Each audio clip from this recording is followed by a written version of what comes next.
Honorable juge de la Cour d'appel, à la suite de la signification de l'ordonnance de renvoi en date du 24 juillet 2017, rendue par le juge Joseph Jeudi-Lié-Fanfan contre le pasteur Amel Lafleur et Jean-Michael Lissé, ces derniers ont été rejetés appel.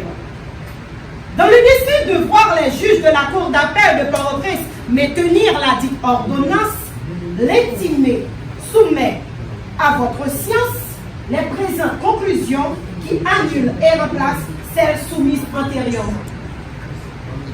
Ainsi, l'intimé Stéphanie Jean-Pierre espère qu'il plairait à la Cour d'apprécier les faits et moyens qui suivent. Honorable Président et juge, les conclusions que voici se divisent en 4 grandes parties. La première se focalise sur la genèse des faits ayant motivé l'ordonnance de renvoi. La deuxième partie se concentre sur l'appel interjeté par pasteur Amel Lafleur et Michael Lissé. La troisième se focalise autour des points, autour des raisons pour lesquelles l'ordonnance doit être maintenue. Voici ma première partie sur la genèse des faits. Lors d'une veillée de nuit tenue en son local Cisadema 19 à l'époque, le lundi 12 juin 2006, le pasteur Amel Lafleur, feignant d'être chevauché par le Saint-Esprit, ordonna à Micheline Jean-Pierre, mère de la mineure Stéphanie Jean-Pierre, de la lui confier, afin de la libérer d'une possession démoniaque. Il expliqua à la dite mère que des démons s'étaient emparés du corps de son enfant à l'insu de tous. Ainsi, en recourant à des manœuvres habiles pour persuader la mère de la mineure sur l'existence de cette malaise imaginaire, il décida de l'interner sous son leadership. Il prétexta qu'il chassera ces légions de démons ou diabratiales de l'esprit de la fille au fin de l'épargner d'une mort imminente. Il a même confié que son Saint-Esprit tentera les possibles pour la sauver ainsi que toute sa famille. Au cours de cette nuit fatidique, le leader évangélique se mit à parler en langage incompréhensible et qu'après chaque rafale de déblatération, un autre acolyte explique à l'assemblée ce que lui, il comprend. Pourtant, dans la matinée de ce même lundi 12 juillet 2006, la mineure, alors âgée de 15 ans, venait de clôturer cet examen de la 3e secondaire. Ce cauchemar d'éternement durera 3 longues années et fut ponctué de viols, d'agressions sexuelles, de sévices, de coups et blessures, et surtout la perte de 3 longues années. Point 1.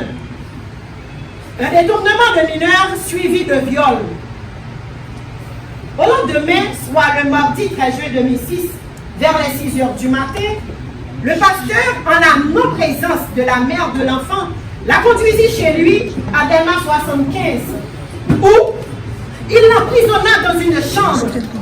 Là, elle passa une journée entière, alitée sur un sac et forcée de jeûner. Il lui administra dans l'après-midi une potion en recette qui l'affaiblit physiquement. Le soir venu, il veut donc Catimini dans la chambre pour la violer sauvagement en grommelant un langage impénétrable avec sa Bible en main. Le lendemain du viol, soit le mardi 14 juin 2006, face au refus de la mineure de se laver et pour s'accorder une impunité pour son viol, il se fit aider par de jeunes adeptes dévoués à sa personne qui la baignèrent de force. Suite à ces faits, il appela la mère de la mineure pour lui laver le cerveau. En lui disant, depuis hier soir, oui, c'est Jean-Pierre, des moments qui petit toi. Pas oublier, non, c'est Jean-Pierre, seulement. Des moments pas un pile menti, oui, c'est bon, non.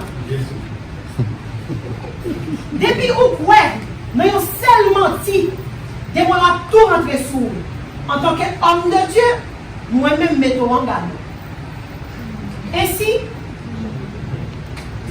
ces faits relatés constituèrent le premier acte de viol perpétré sur la mineure.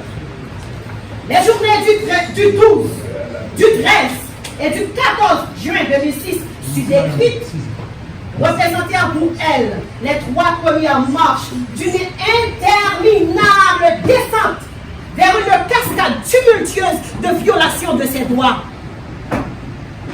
Point 2. Déplacement de la mineure, torture et viol répétés.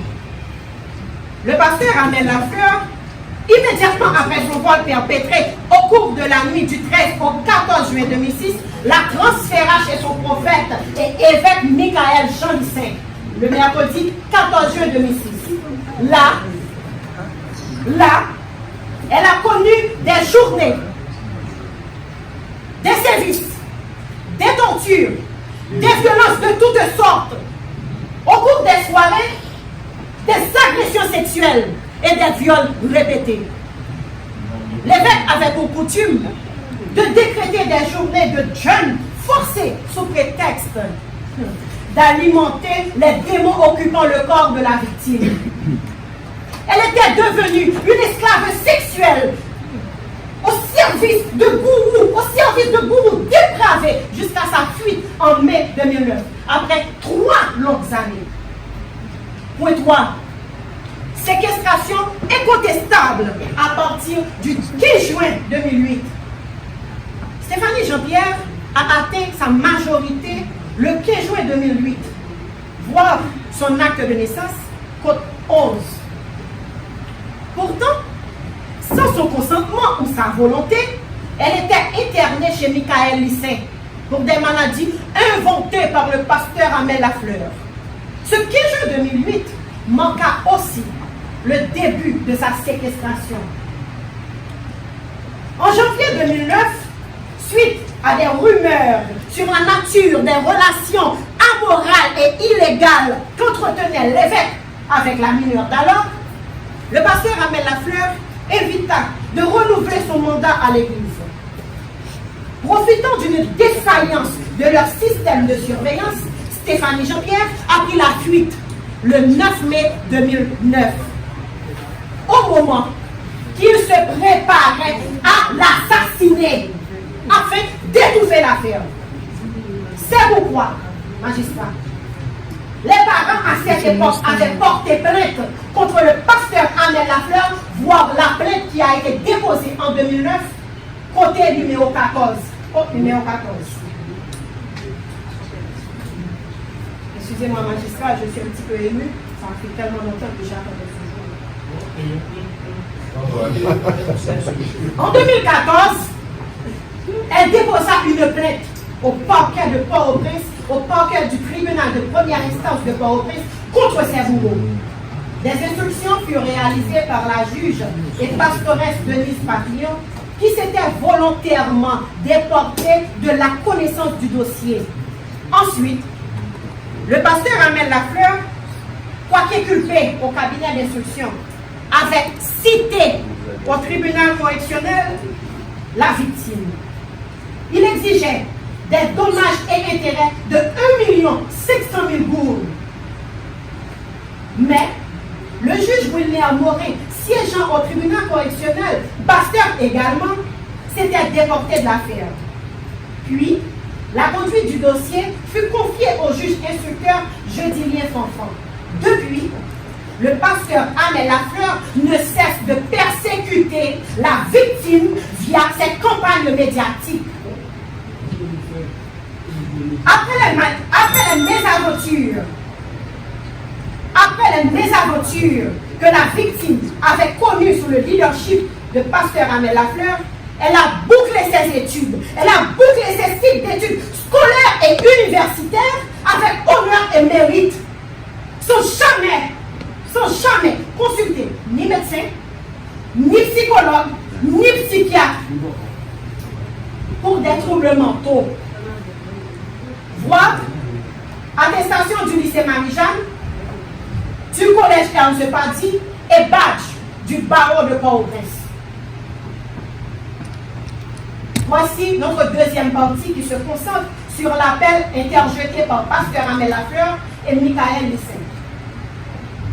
Attendu qu'en date du 3 août 2017, par acte de l'huissier Simon Jean-Louis, près de la cour d'appel de Port-au-Prince, les avocats de Pasteur Amel Lafleur et Jean-Michael Lissem ont signifié au greffe de la cour de Port-au-Prince leur assignation contre l'ordonnance de renvoi du tribunal de première instance de Port-au-Prince, rendue le 17 février 2017 par le juge Joseph Jeudinien Fanfan, signifié le 24 juillet 2017, dans laquelle assignation figurent les reproches que voici.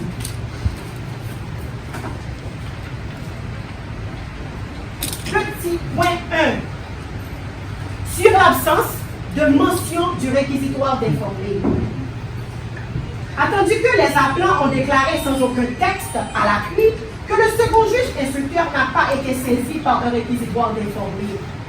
Attendu que la juge pastoresse Denise Papillon s'était volontairement déportée du dossier. Suite à ce déport, le doyen du tribunal de première instance, conformément aux articles 97 et suivants du décret du 22 août 1995 sur l'organisation judiciaire, avait choisi un autre juge pour la poursuite de l'instruction. Voire l'ordonnance de dessaisissement de la juge Denise Moïse Papillon, code numéro 1. Attendu que le second juge, désigné par le doyen du tribunal de première instance, ne le saurait au moyen de nouveaux réquisitoires. Il ne s'agissait point d'une nouvelle affaire. En l'espèce, le fait par le second juge d'instruction de n'avoir pas été saisi par un nouveau réquisitoire ne rend point nulle son ordonnance. La note jurisprudentielle numéro 2 au bas de l'article 64 du Code d'instruction criminelle dispose est à l'abri de toute censure l'ordonnance de l'instruction criminelle contre laquelle il n'est évoqué la violation ou l'omission de formalités essentielles prévues par la loi à peine de nullité. De plus, sur la première page de l'ordonnance de renvoi, le second juge instructeur a fait mention du réquisitoire daté du 28 juillet 2016, vu que c'était la même affaire. Pourquoi la Cour d'appel de Port-au-Prince écartera cette observation pour être non fondée? Point 2. Sur l'identification du témoin et sur son absence de prestation de serment.